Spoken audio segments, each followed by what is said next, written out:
dia. Senador, depois de tudo que aconteceu ontem, né, na saída o senhor já dava algumas entrevistas, concedia algumas entrevistas falando que o país deve parar. O senhor não acredita que o Senado vá conseguir votar mais nada de importante esse ano, depois do que aconteceu na noite passada? Não vai, até porque todos os projetos que foram articulados no ajuste fiscal, todos eles tiveram ali a presença do líder do governo, do PT, o senador que hoje está detido, o senador Delcy do Amaral. Então, diante desse quadro, depois da nota em que o PT produz nacionalmente, o senhor presidente dizendo que não tem nenhuma solidariedade mais com aquele que liderou a bancada do governo no Nacional, no Senado Federal. Eu lhe pergunto, qual é a condição desse governo ou do seu partido organizar um processo de votação no Senado?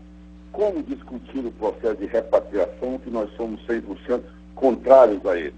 Como avançar no processo de uma CPMF, que já tem toda a oposição contra e também um sentimento da população brasileira? Como avançar em diálogos importantes? O problema todo não é só as votações do ajuste fiscal. O problema é que o governo acabou.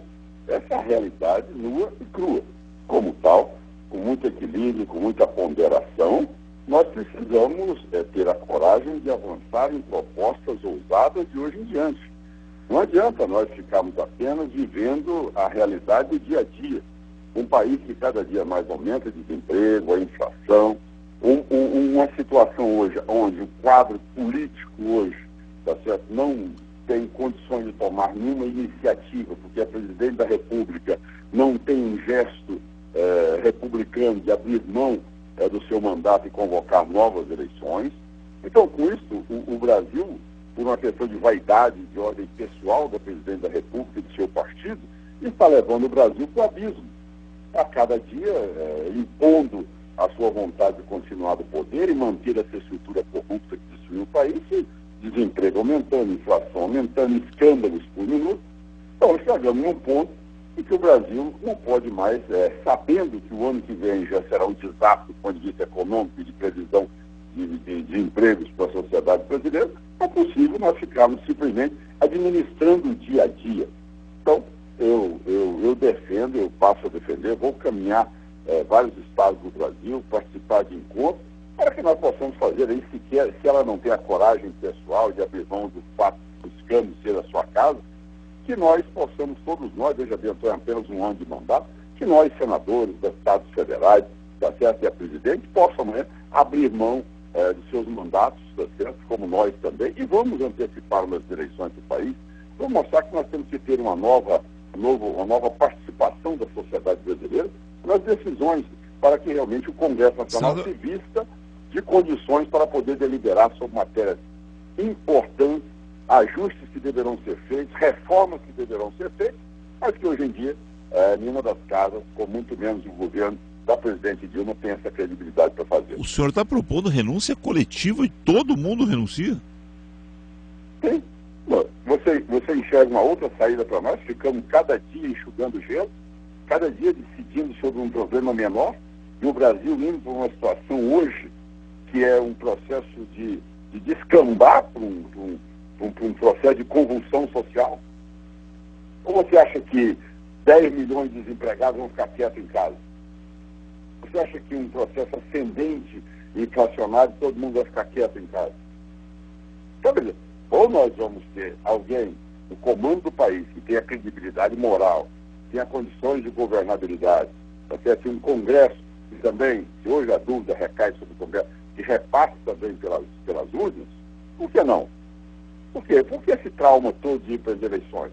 Quantas vezes nós temos eleições em parlamentarismo? Um governo cai e a Assembleia também cai em poucas horas.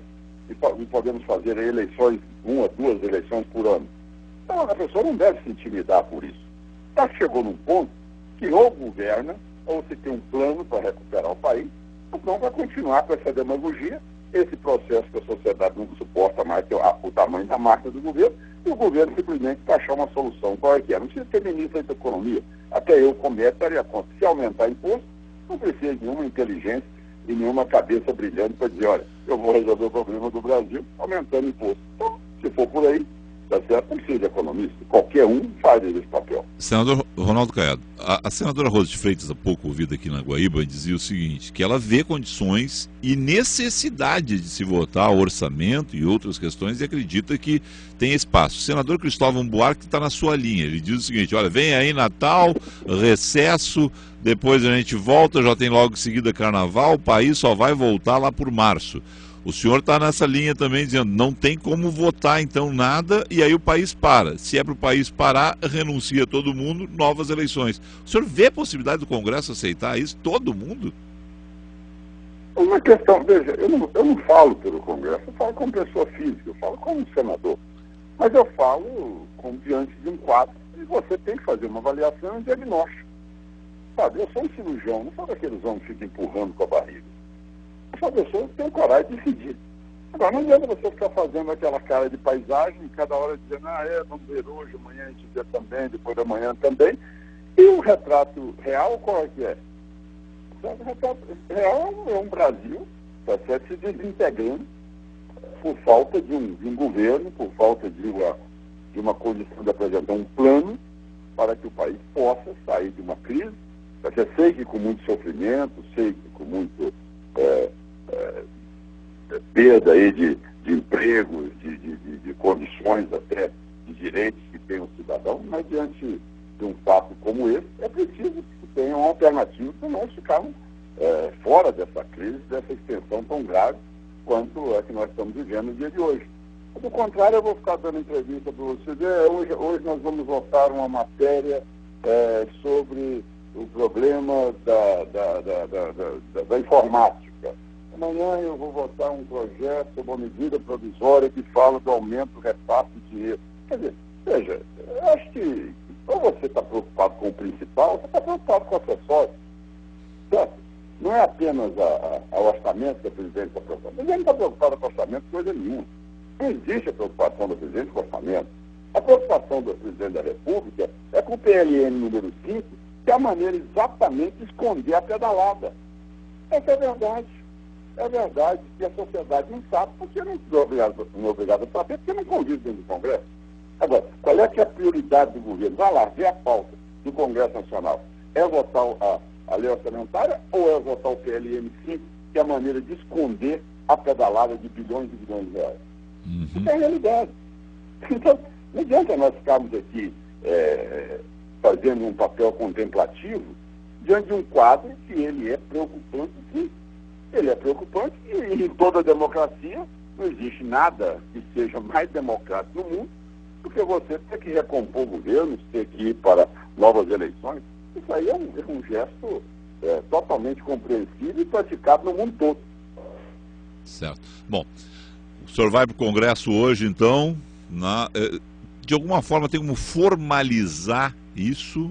Fica apenas, o senhor procura outros senadores, vocês já debatem esse assunto, né? Eu tenho colocado meu ponto de vista para vários senadores, tá certo? Como também colegas deputados federais, porque nós estamos assistindo um processo, tá certo, cada vez maior de desgaste e sem nenhuma iniciativa da casa. Entendeu? A iniciativa de você, cada dia, ter que analisar sobre o problema do dia. É isso a realidade nossa. Cada dia você discute a realidade do momento. Certo? Então, eu acho que isso aí não vai levar o Brasil a construir nada. Esse é o meu sentimento, tá certo? É um total, hoje, uma descrença completa com o presidencialismo que tanto defendi,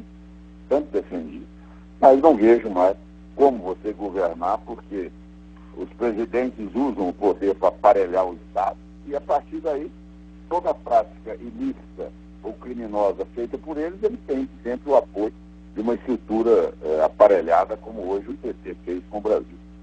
Certo. Só para fechar, as gravações de Delcídio Amaral, né? O senhor imagina que desdobramentos a partir de agora, de tudo que aconteceu, né, porque foi o início de tudo e eu acabei nem lhe perguntando, né, já entrei no dia seguinte, mas os desdobramentos das gravações de Delcídio Amaral. Serão seríssimos, né? Foi um momento constrangedor, uma tragédia para o Senado Federal. Ter que ouvir aquilo ali é algo que a gente leva a um nível que nós jamais podíamos esperar. Agora, o desdobramento disso é chegar exatamente a quem e por que ele estava fazendo aquela reunião. Né? Ora, se fosse por ele só, ele teria mandado um interlocutor. Né? Não seria ele a pessoa que estaria tratando diretamente do assunto. Então, isso aí, lógico, virá com graves desdobramentos, porque eu acredito que ali ele estava muito mais na função de tentar buscar alternativas para o Nestor Severó não fazer a delação premiada, mas não seria o fato único, exclusivamente o fato dele. Até porque outros senadores também já foram citados e ninguém foi para essa linha de ação. Né? Lógico que ali o Nestor Severó é uma pessoa que tinha uma diretoria na mão, que era a Diretoria de Assuntos Internacionais, e que foi o grande elaborador, tá certo, o grande conhecedor da venda da compra de Passatina pela Petrobras. Então, é lógico que o processo está caminhando por aí, mas não temos as informações que a Polícia Federal e também o Supremo Tribunal Federal tem, mas acredito que os desdobramentos serão cada vez mais graves. Ok. Obrigado aos... aquela parte, tem uma parte da gravação que até o Fausto Macedo que explora ela melhor hoje na Folha de São Paulo, que é a parte que Cerveró teria dito a Delcídio Amaral, né, que Dilma sabia de tudo. É por aí. Lógico, né? Porque também não dá para a gente ficar acreditando na idade dessa em Papai Noel, achando que ele foi lá apenas com um assunto pessoal dele. As coisas são muito mais complexas. Aí você pode dizer, mas nós não temos uma comprovação disso. Não temos. Eu estou dizendo que são suposições, porque se fosse pelo fato específico dele, não teria por que ele mesmo ia assumir à frente de uma discussão daquela. Tá? E ele é líder do governo. Tá? Então é uma pessoa que provavelmente foi acionada, já que ele tinha também conhecimento e amizade com o Cerveró, mas tinha também uma interlocução maior para poder fazer ali. Essa é minha linha de raciocínio. Não quero precipitar em fazer nenhum juízo de valor. Respeito aquilo que a Justiça está fazendo, que é exatamente ampliar as investigações, mas tudo leva a crer que o processo caminha por aí. Senador Ronaldo Caiado, obrigado ao senhor, um excelente dia de trabalho. Obrigado, um abraço.